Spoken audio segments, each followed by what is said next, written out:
আসসালামু আলাইকুম ওয়া রাহমাতুল্লাহি ওয়া বারাকাতুহু। সুপ্রিয় দর্শক ও শ্রোতা, আশা করছি সকলে ভালো আছেন। আমিও আল্লাহর রহমতে আপনাদের দোয়ার বরকতে ভালো আছি। আজকের বিষয় হচ্ছে মসজিদ থেকে বের হওয়ার সময় আমরা কোন দোয়া পড়ে বের হব।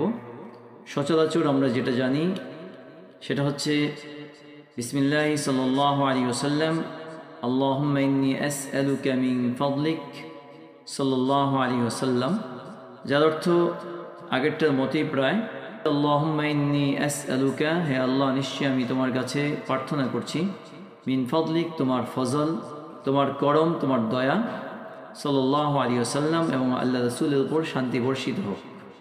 এছাড়াও আরও অনেকগুলো দোয়া রয়েছে, যেমন মসজিদ থেকে বের হওয়ার সময় প্রথমেই দুরূদ শরীফ পড়ে নেবে বিসমিল্লাহি সাল্লাল্লাহু আলাইহি ওয়াসাল্লাম, তারপর বলবে আল্লাহুম্মা আসিমনি মিনাশ শাইতানির রাজিম, হে আল্লাহ আমি তোমার কাছে বিতাড়িত শয়তান থেকে বা অভিশপ্ত শয়তান থেকে আশ্রয় প্রার্থনা করছি। আরেকটি দোয়া রয়েছে বিসমিল্লাহি ওয়াসসালামু আলা রাসূলিল্লাহ, আমি আল্লাহর নামে বের হচ্ছি এবং আল্লাহ রাসূল সাল্লাল্লাহু আলাইহি ওয়াসাল্লামের উপর শান্তি বর্ষিত হোক।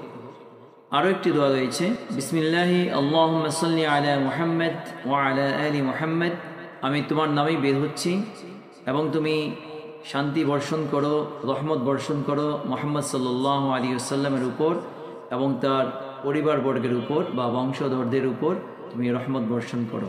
আরও একটি দোয়া রয়েছে মসজিদ থেকে বের হওয়ার সময় আমরা এইভাবে পড়তে পারি বিসমিল্লাহি সাল্লাল্লাহু আলাইহি ওয়াসাল্লাম, আল্লাহুম্মা গফিরলি যুনুবি ওয়াফতাহ লি আবওয়াব ফাদলিক, হে আল্লাহ, আগে তো দুরূদ শরীফ পড়বই বিসমিল্লাহ সহকারে, যে আল্লাহর নামে আমি বের হচ্ছি এবং রাসূলের উপর শান্তি বর্ষিত হোক, এবং হে আল্লাহ তুমি আমাদের সমস্ত গুনাহগুলি ক্ষমা করে দাও, ওয়াফতাহ লি আবওয়াব ফাদলিক, এবং তুমি আমাদের জন্য তোমার ফজল, তোমার করম, তোমার দয়ার দরজাসমূহ আমাদের জন্য খুলে দাও। অনেকগুলো দোয়া আছে, আপনাদের কাছে যেটা সহজ মনে হয় সেটা পড়েই আপনারা বের হতে পারেন। তবে মসজিদে প্রবেশ এবং বের হওয়ার সময় আরও কিছু আদব রয়েছে, যেমন আমরা যখন মসজিদে প্রবেশ করব তখন আমরা জুতা খোলার আগে কোন পায়ের জুতা খুলব সেটা আগে ভেবে নিব। যেহেতু জুতা পরিধান করার নিয়ম হচ্ছে একটা এবং খোলার নিয়ম হচ্ছে আরেকটা। পড়ার সময় ডান পা আগে পড়তে হয়, বাম পা পরে পড়তে হয়। মসজিদে ঢোকার সময় অথবা জুতা খোলার সময় বাম পায়ের জুতা আগে খুলতে হবে, তারপর ডান পায়ের জুতা খুলতে হবে। বাম পায়ের জুতা খুলে আমরা বাম পা জুতার উপরে রেখে দিব এবং ডান পা খুলে মসজিদের মধ্যে দিব এবং দোয়া পড়ব।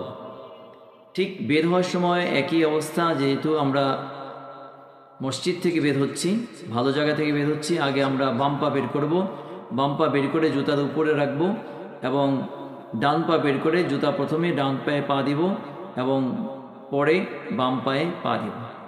এই বিষয়গুলো আমাদের লক্ষ্য রাখতে হবে। এবং আরও একটা বিষয় রয়েছে, সেটা হচ্ছে যখন আমরা মসজিদে প্রবেশ করব, প্রবেশের সময় আমরা ইতিকাফের নিয়ত করব, কারণ যতক্ষণ পর্যন্ত আমরা মসজিদে অবস্থান করব আল্লাহ রাব্বুল আলামিন আমাদেরকে ইতিকাফ করার পরিপূর্ণ সওয়াব দান করে দিবেন। এটা হচ্ছে নফল ইতিকাফ।